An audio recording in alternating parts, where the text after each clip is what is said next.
What are you doing here? I had to see you. No! Get out, please! Calm down. Familiar bed. The oversized shirt she wore, not hers, hung loosely from her trembling shoulders. In the doorway stood a silhouette, frozen in place. The moment their eyes met, everything changed. Sometimes the people who save us are the ones we least expect. If you're enjoying this story, please take a moment to like this video and subscribe to our channel for more emotional storytelling that touches your heart. 3 days earlier, Maya had been perfect on paper, successful interior designer, downtown apartment, and the kind of independence that made her the envy of friends. That was before the fire that devoured everything she owned, leaving her with nothing but the clothes on her back and nowhere to go. "You can stay with us," Ethan had insisted.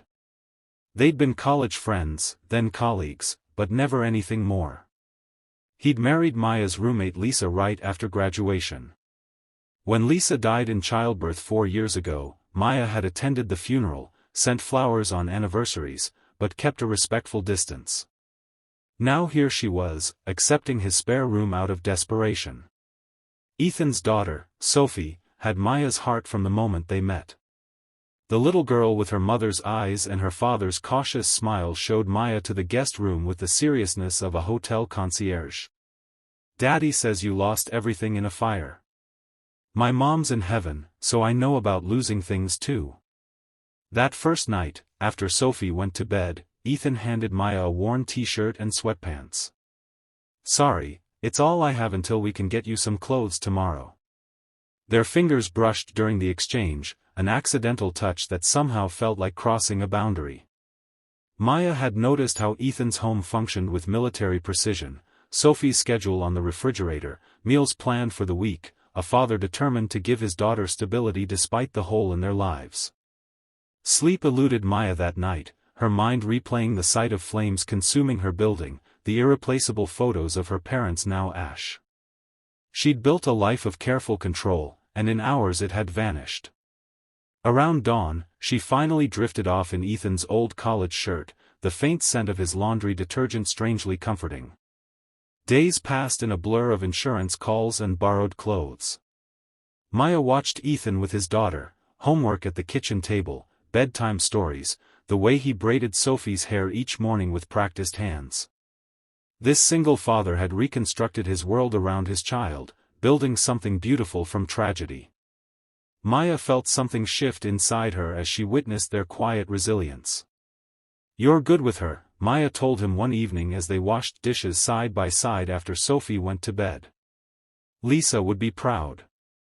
Ethan's hands stilled in the soapy water. "Some days I have no idea what I'm doing.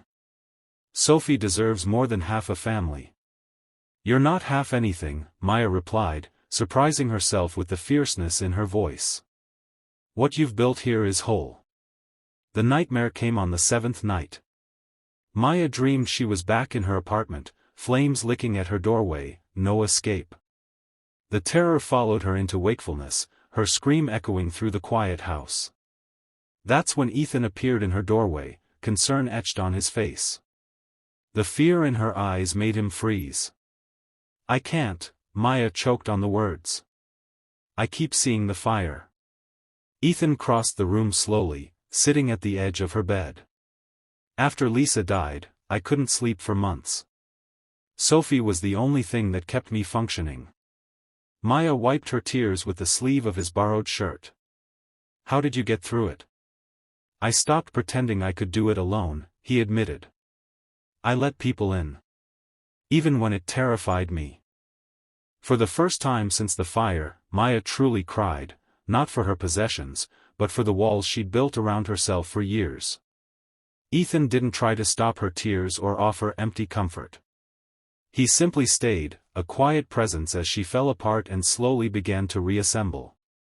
Morning found them asleep on opposite sides of the bed, fully clothed, a respectful distance between them. Maya woke first, watching the sunrise paint gold across the ceiling. Something had shifted overnight, not romance, but possibility. The recognition that two broken people might still have something valuable to offer each other. Sophie discovered them at breakfast, her observant eyes missing nothing. Are you going to stay with us forever? She asked Maya with a child's directness. I don't know what forever looks like yet, Maya answered honestly. But I'd like to stay a little longer, if that's okay with your dad. Ethan's smile was tentative but real. We have plenty of room. As weeks passed, Maya found herself integrated into their routine. She helped with homework, learned Sophie's favorite bedtime stories, and added her own touches to the household. Her insurance money finally came through, enough to start over, but she lingered, reluctant to leave the warmth she'd found. One evening, after Sophie was asleep, Ethan found Maya sketching designs in the living room.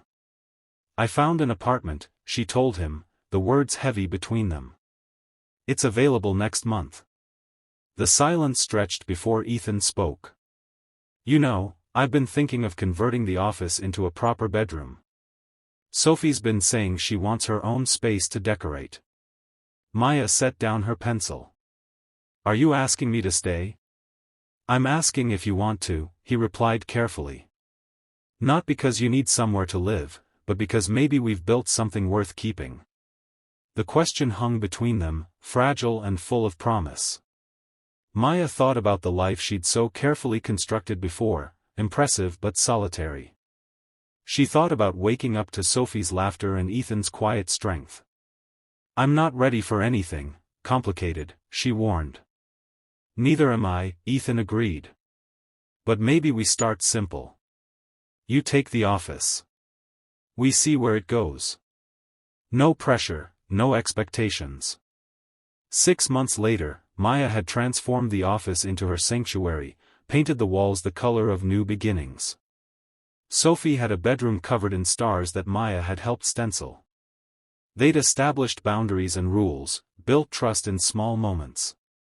They were not a conventional family, but something uniquely their own. The nightmares still came occasionally, for both Maya and Ethan. But now, they faced them together, two people who understood that healing wasn't linear, that fear and hope could coexist in the same heart. Sometimes the family we choose creates a shelter stronger than any walls. Sometimes the worst day of your life leads you exactly where you need to be. And sometimes, waking up terrified in a borrowed shirt becomes the first chapter of your second chance.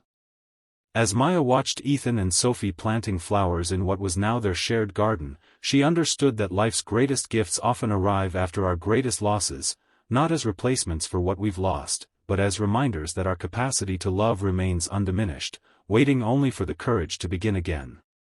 Thank you for joining us for this story of healing and unexpected connection. Remember that sometimes our greatest strengths emerge from our deepest wounds. If this message resonated with you, please like and subscribe for more stories that celebrate the resilience of the human heart.